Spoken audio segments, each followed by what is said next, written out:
美国在澳大利亚沿海实验新武器，结果却发生了灾难性意外，巨大的蘑菇云堪比核弹爆炸，距离最近的城市被瞬间摧毁。当地政府迅速组织人员展开搜救工作，却不知道可怕的灾难才刚刚开始。各位观众朋友们，大家好，这里是你们最爱的丧尸频道。今天带来的是2026年澳大利亚最新丧尸电影《我们埋葬死者》。随着军方陆续登岛展开救援，却发现灾难远比他们想象的要严重很多。受灾的不只是附近的城镇，6.5万平方公里的塔斯马尼亚岛，岛上的几十万居民很可能无一人生还。原来意外爆炸的并不是普通的武器，而是一种大范围杀伤性脉冲武器。爆炸所产生的强力电磁脉冲直接覆盖了整座岛，这种电磁脉冲能瞬间破坏任何生物的大脑，让其出现致命的神经衰弱，进而导致死亡。由于受灾范围太大，官方只能向社会招募救援志愿者。很快，一架架飞机降落到岛上，志愿者们刚下飞机就被强制交出手机等通信设备。显然，军方不想让岛上的真实情况出现在社交平台上，而志愿者们大多都是岛上居民的亲朋好友，毕竟这不是普通的灾难，不相关的人肯定不会来冒险，除非他非常缺钱。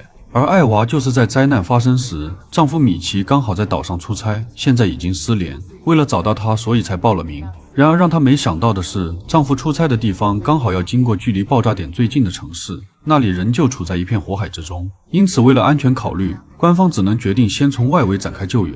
最终艾娃被分配到了遗体回收小队，可在出发之前，一名军官却说了一些奇怪的话。Rare circumstances, we're observing unusual behavior from some of the deceased. 原来在救援途中，他们发现一些尸体复活了，不过并不是真正的死而复生，而是变成了一种类似丧尸的生物。没想到电磁脉冲让他们的大脑产生了某种变异，好在他们行动缓慢，并没有什么攻击性，一旦发现只需点燃信号弹进行上报，剩下的交给现场的士兵处理即可。交代完一切后，大巴车将志愿者们分别送到了各个小镇。在士兵的安排下，他们2人一组进入房间，开始正式投入尸体搬运工作。看着几具尸体躺在地上，艾娃一时间愣住了。周围的环境没有遭到任何破坏，只有一家3口静静地躺在那里，水龙头的水还在往外流，由此可以看出他们几乎是在一瞬间倒地身亡的。没过一会儿，外面的马路上就放满了整整齐齐的尸体，卡车一车一车往外拉，场面触目惊心。有的志愿者没忍住，当场就吐了出来。现场还时不时传来家属撕心裂肺的哭喊声。很快，艾娃的第一个队友就受不了了，当场就走人，表示干不了。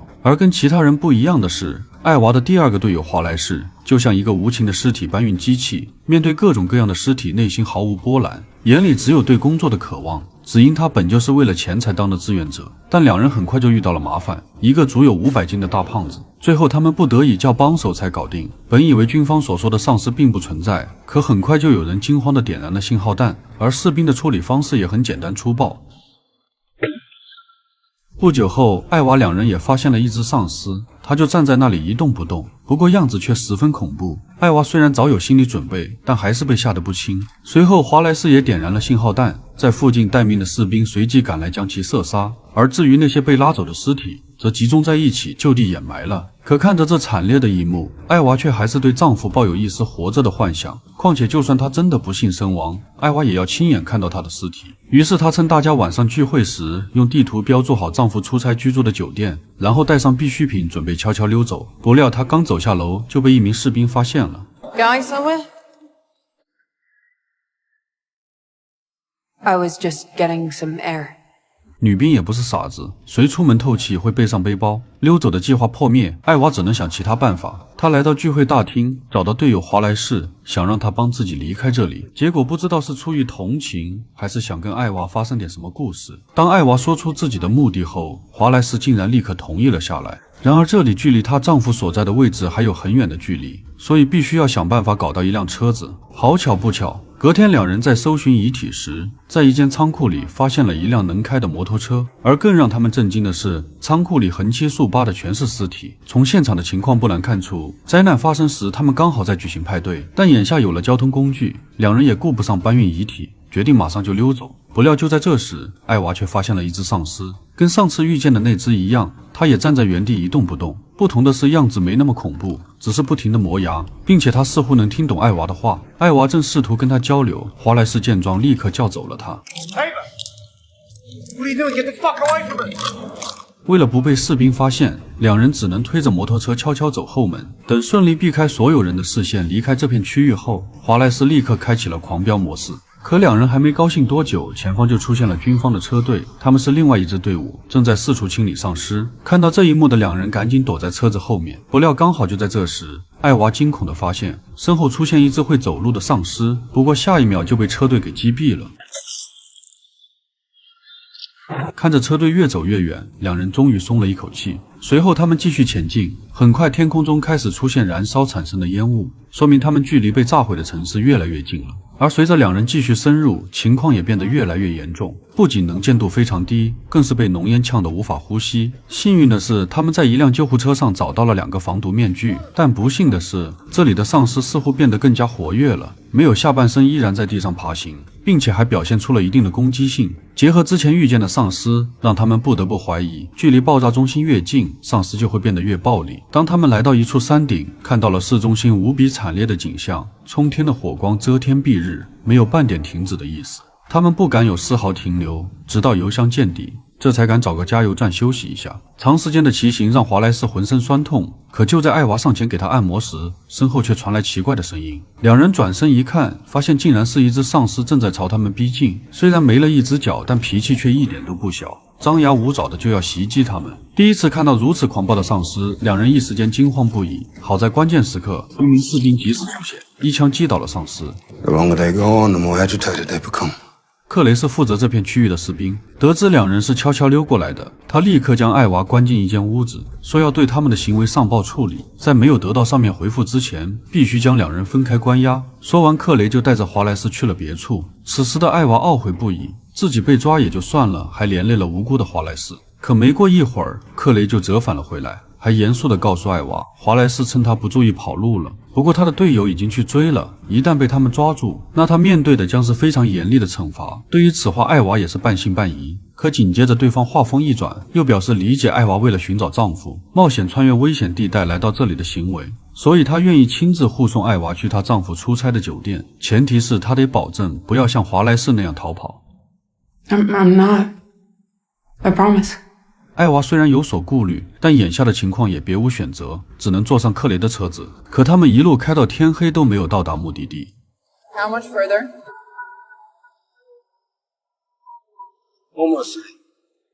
接着克雷又表示要顺路去一座农场取一些物资，之前他执行任务时发现的。没过多久，车子拐进一条小路，在一栋房子前停了下来。艾娃以为他拿了东西马上就走，谁知对方却要求他一起进屋，顺便把晚餐吃了再走。可进屋后，艾娃却发现桌子上放着克雷和一个女人的合照，显然这里就是克雷的家。发现艾娃看到照片后，克雷也没有选择隐瞒，这里的确是他的家。照片里的女人正是他的妻子。原本他的妻子马上就要生了，结果却死在了这场灾难中。同命相连的艾娃当然能够理解克雷的心情，但他各种奇怪的举动又不得不让艾娃怀疑他有问题。然而事已至此，他也只能试探性的询问 When are we leaving?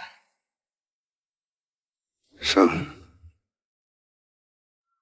before we get going, there's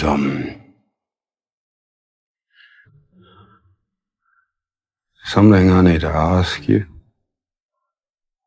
画面一转，艾娃便出现在了卧室。原来克雷是想让艾娃穿上自己妻子的衣服，陪她跳一支舞，这也太变态了。不过艾娃却只能答应。此刻的她还抱着一丝幻想，或许只要完成这个请求，对方真的就会带她去找丈夫。但因为手上还戴着结婚戒指，所以艾娃并没有把戒指换上。很快克雷就走了进来，等艾娃戴上放着音乐的耳机，两人便跟随着节奏扭动了起来。一开始艾娃还有些抗拒，可当她闭上眼睛听着那动人的旋律，脑海中竟也回忆起了和丈夫跳舞的画面。双方就这样把对方幻想成自己的爱人，沉浸在其中无法自拔。可当克雷无意中发现艾娃没换上戒指后，氛围立马就变得不对劲了。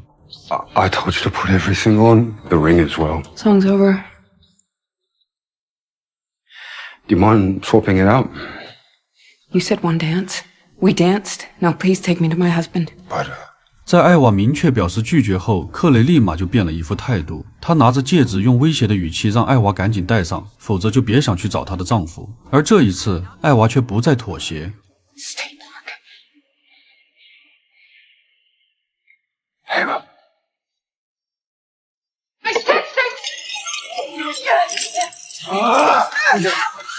艾娃趁机冲到对面房间，在克雷追上来之前反锁了房门。等他转身向后看去，这才发现床上躺着一具肚子高高隆起的尸体，显然她就是克雷的妻子。克雷在不断破门的同时，还不忘给艾娃解释，说有的人之所以会变成丧尸，是因为他们有未完成的心愿，而他即将生产的妻子就是这样的人，因此他坚信妻子会复活。看来妻子的离去给克雷造成了很大的打击，以至于让他的心理产生了严重的扭曲。此时的艾娃只想快点离开这里，于是冒险顺着窗户悄悄溜了下来，想到车钥匙就放在1楼的桌子上，艾娃又不得不壮着胆子去拿钥匙。不料就在他推开房门的一瞬间，楼上的克雷也刚好走了下来。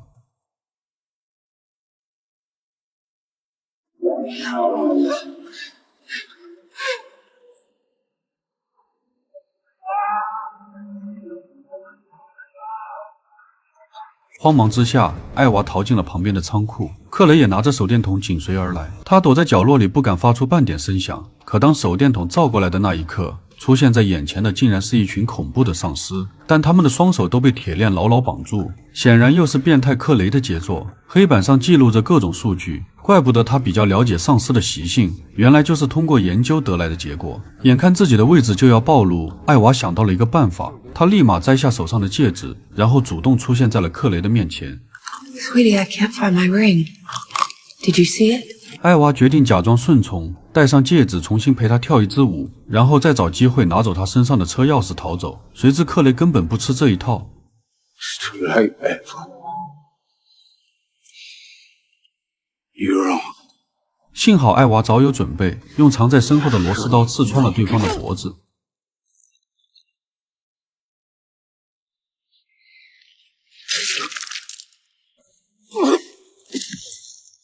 慌忙拿走他身上的车钥匙后，艾娃没有停留，准备立刻开车逃走。不料刚启动引擎，克雷变成丧尸的妻子就出现在前方。没想到跟他预想的一样，他的妻子真的变成了丧尸，并且看起来十分温顺，没有任何攻击性。这一幕让艾娃想到了自己的丈夫，他会不会也已经死亡变成了这样的丧尸？想到这里的艾娃立刻出发，继续朝着目的地赶去。可眼看距离丈夫越来越近，一场车祸却拦住了她的去路。没办法，她只能下车，拿着斧头徒步前进。就这样一路走到太阳快要下山，此时的艾娃已经身心俱疲，却不知道危险正在步步逼近。一只极具暴力的丧尸突然出现在身后，直到发出嘶吼声猛地扑来，艾娃这才后知后觉。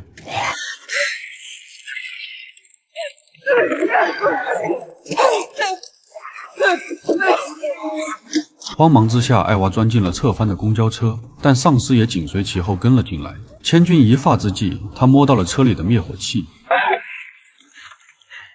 危机解除后，艾娃拖着疲惫的身体再次上路，可很快太阳又要下山了。所幸在天黑之前，他成功找到一辆房车，把里面的尸体搬出来后，决定就在车里休息一晚。看了看地图，只剩下短短6公里的距离，不出意外的话，明天就能到了。然而就在他进入梦乡后不久，外面的一具尸体竟然复活了。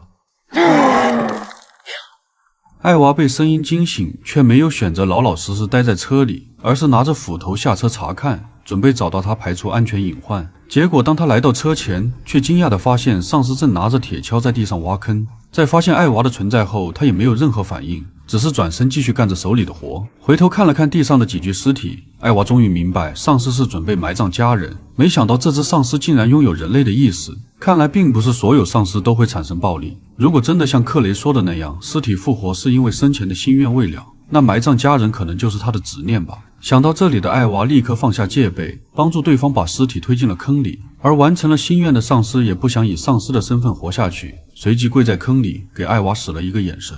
心领神会的艾娃决定好人做到底，于是果断举起铁锹送他去跟他的家人团聚。完事后的艾娃并没有回到车里，而是连夜朝着丈夫的酒店赶了过去。终于在太阳升起时，她到达了目的地，可映入眼帘的却是一具具生前正在练习瑜伽的尸体。这里也有人死后变成了丧尸，不过看样子并不友好，隔着玻璃都想把艾娃吃掉。抱着忐忑不安的心情，艾娃开始一间一间的寻找丈夫的踪迹。刚推开第2间客房，立马就看到一具尸体靠在床上，走近一看，正是她的丈夫。对于这样的结果，艾娃早有预料，所以表现得相对平静。Hi, babe. 只是让她没想到丈夫的尸体已经开始腐烂，却并没有变成丧尸的迹象。无意间的抬头，艾娃发现床头柜上有2个红酒杯，并且其中一个还有口红印。她瞬间想到了什么，开始在房间里四处翻找，很快就在桌子上发现了一个女人的工作牌，然后又在卫生间里看到了一具女尸，洗手台上还放着丈夫摘下来的婚戒。没想到自己冒着生命危险千里迢迢来到此地，换来的竟然是丈夫的背叛。此刻的艾娃瞬间感觉自己就像个小丑，关键是她的丈夫还没有变成丧尸，说明这个世界已经没有值得她留恋的东西，当然也包括艾娃。然而即使事实摆在眼前，艾娃仍旧希望丈夫能够复活。 Mitch, please. Please wake up. 可无论她如何呼喊，对方都没有半点反应，反倒是门外传来了熟悉的声音。出乎意料的是，逃跑的华莱士竟然也找了过来。看来当时克雷并没有撒谎，而华莱士这家伙也还算有点良心，知道来这里找艾娃。随后2人来到海边，艾娃向华莱士诉说了埋藏在心底的事。原来丈夫出轨并非偶然，他们2个的感情早就因为艾娃无法怀孕出现了裂痕，2人为此经常吵架，有几次甚至上升到了肢体冲突。为了报复丈夫，艾娃一时冲动送了他一顶纯天然的帽子，可事后又觉得对不起他，于是在他来这里出差之前把所有事情都说了出来。直到岛上爆发灾难，艾娃不顾一切想要找到对方，希望能以某种方式来弥补自己的过错，只可惜永远也没有这个机会了。向华莱士倾诉之后，艾娃瞬间感觉好受了很多，她决定彻底放下过去，把结婚戒指留在了房间。在华莱士的帮助下，2人将她丈夫的尸体从酒店里搬出来，放在一艘小船上点燃进行了海葬。做完一切后，他们找了一辆汽车准备返回，可途中一只丧尸却站在路中间，仔细一看，竟然是克雷的妻子。不过她的裙子满是血迹，肚子也不再高高隆起，看样子应该是生产了。就在这时，艾娃隐约听到了婴儿的啼哭声，而丧尸也像完成了什么心愿一样转身离开。2人顺着声音穿过一片树林，在一栋废墟中找到了刚诞生不久的婴儿，他看起来就像是一个健康的婴儿，并没有遗传母亲的任何变异。电影到这里就结束了。本片虽然是一部丧尸电影，但丧尸的戏份却少得可怜，仅仅出现几个镜头，却连丧尸撕咬人类的画面都没有，更不知道被咬会不会传染。不过丧尸的惊悚感却塑造得十分到位，毕竟特效团队是行尸走肉的老班底，而结尾处丧尸生小孩也不是什么新颖的设定，它象征着新生与希望。很多丧尸片都有类似的桥段，而作为一部院线电影，它的票房表现也并不理想，甚至都还没有收回成本。不过导演却不信邪，已经确定要拍续集，并且早就构思好了续集的大致框架，把故事发生的地点设定在了更加刺激的冻土地区。希望第2部能多一点关于丧尸的剧情吧。好了，本期视频到这里就结束了，感谢大家的观看，我们下期不见不散。